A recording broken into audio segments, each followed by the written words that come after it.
explicar en qué consiste esto que se denominan montajes o noticias falsas o fabricadas con algún propósito.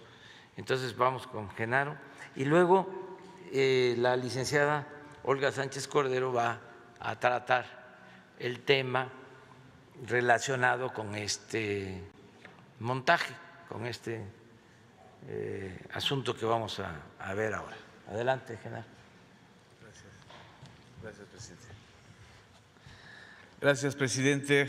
Buenos días a todas y a todos, a los colegas reporteros que nos están acompañando aquí en la conferencia matutina, a los que acaban de recibir los reconocimientos del Día Mundial de la Salud, pero sobre todo a quienes nos están viendo a través de la transmisión de la conferencia matutina. Vamos a hablar de un tema que durante años los que somos periodistas o comunicadores sabemos que existe, pero mucha gente no sabe que a veces lo que se observa en la pantalla televisiva, sobre todo de grandes detenciones de delincuentes o de capos del crimen organizado o de presuntas liberaciones de secuestrados, son falsos, son mentiras, son producciones televisivas, son telemontajes.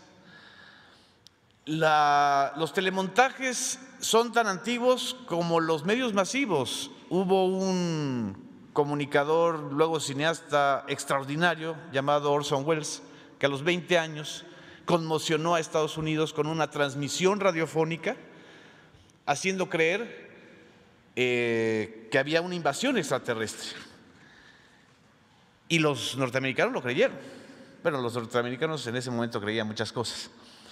Y ahí se dieron cuenta muchos de los dueños de los medios del poder que podía tener un medio masivo en ese entonces, como era la radio, y después la televisión. Esto que fue en términos de creación intelectual y artística, lo que hizo Orson Welles, se convirtió en un negocio con los años, en un negocio de la mentira y del engaño a las audiencias televisivas. Los montajes adquirieron en México, los telemontajes adquirieron en México una dimensión de escándalo durante los finales del gobierno anterior priista, del 97 al 2000, pero se dispararon muchísimo más en el periodo de Vicente Fox, y ni hablar del periodo de Felipe Calderón, cuando Genaro García Luna, adicto a los telemontajes, productor involuntario o voluntario de muchos montajes, se volvió secretario de Seguridad Pública. Y ni qué decir del sexenio de Enrique Peña Nieto, que prácticamente fue todo un telemontaje. Pero el caso que nos ocupa hoy y del que vamos a ver un video tiene que ver con un delito cometido en vivo, en cadena nacional, y con el consentimiento del conductor estelar del noticiero de ese entonces que se llamaba Primero Noticias. Esto que vamos a ver ocurrió el 9 de diciembre de 2005. Unos días antes, unas semanas antes, había sido liberado el director técnico de fútbol Rubén Omar Romano, y habían serias dudas de que esa transmisión y de que esa misma liberación y de que ese mismo secuestro hubiera sido original. Muchos sospechan y sospechamos que fue falso. Días antes, en la Cámara de Diputados también se había aprobado una minuta que después, posteriormente, se conoció como la Ley Televisa. Estábamos en diciembre del 2005, en vísperas del proceso electoral tan conflictivo y duro que derivó en un fraude electoral del 2006. Esa mañana del 9 de diciembre de 2005, el conductor estelar de Primero Noticias, Carlos Loret de Mola, a las 6:45 de la mañana, Le hizo creer a su audiencia que estaban presenciando y que estábamos viendo un operativo en vivo y en directo en el rancho de las Chinitas, donde iban a atrapar a 2 peligrosos secuestradores y a liberar a una familia de secuestrados. Esos peligrosos secuestradores que formaban parte del grupo de los Zodiaco. Y en vivo y en cadena nacional se presentó a una ciudadana francesa, Florence Cassés, como secuestradora y se torturó, y se presentó y se condenó como si fuera secuestrador a Israel Vallarta, quien todavía sigue detenido y, curiosamente, al que nunca el señor Carlos Loret de Mola le ha pedido disculpas por haber transmitido en vivo una tortura. Fue la propia Televisa o la propia empresa Televisa la que dio a conocer días después, en febrero, de que eso había sido un montaje.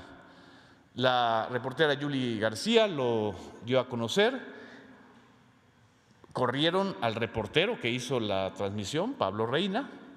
Pablo Reina interpuso una queja ante la Comisión Nacional de Derechos Humanos para cuestionar que él no había sido el responsable de ese montaje y que lo habían corrido de manera irregular. Y posteriormente, 2 colaboradores de Loret de Mola dieron a conocer que sí le advirtieron a Carlos Loret de que se estaba violando los derechos humanos de la ciudadana francesa y de Israel Vallarta y de que se estaba cometiendo una grave violación a los derechos de las audiencias al estar engañando en la transmisión.